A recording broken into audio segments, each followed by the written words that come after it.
Kao mali maštao sam o brdu keša. Pravili smo ga na brzinu, pravili smo ga na duge staze. A ovo stvar je za ekipu koja to sve kuži. Terapi studio. Yo, ime imaš ili nemaš, ili kupiš ili leraš 24/7 na ćošku nema strpljenja. Svako love je žedan, svako želi da zaradi. Budi mašina pa od sebe nešto napravi. Dobru robu nabavi, par puta je okreni. Imaj oči na leđima, pazi da nisi na meti. Sebi se posveti, nemoj da radiš sa svima, jer uvijek ima krtica koja će sve da prizna. Ako želiš biti igrač onda imaj muda, nemoj da se tripaš, murije i suda. Budi prva ruka, iza imaj ljude jake. Imaj svoje dilere i svoje advokate. Na ulici praviš pare, uvijek si u nekoj akciji. Kvalitet uvijek nabaviš pa kvalitetno zaradiš. Moraš da se snalaziš, nebitno ko šta misli. Ako hoćeš veći keš, probaj ulični biznis. Ulični biznis 647.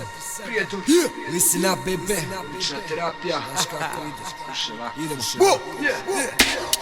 Ulični biznis, krimi. Do zore smo na ćošku, ko da smo vampiri. Svaki ortak razmišlja o kinti. Znaš šta ti pričam? Ulični biznis. Ulični biznis, krimi. Do zore smo na ćošku, ko da smo vampiri. Svaki ortak razmišlja o kinti. Znaš šta ti pričam? Ulični biznis.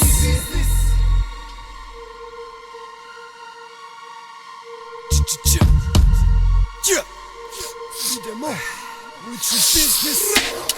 Ulični biznis, popakuj pakete. Ako nema keš, ona prodat će ti sebe. Ploče trpaju u gepe kad ih ispališ za nešto. Drive-by 47, lifestyle ghetto. Dobrodošao u Prijedor, grad profitera. Pare prave se u ratu pa se rola crna mečka. Debra, ortak je besan, bombu baciti na kuću. Šumarku skrivenom zakopao sam pušku. Lima zadrži kusur, šetnjem po cigare.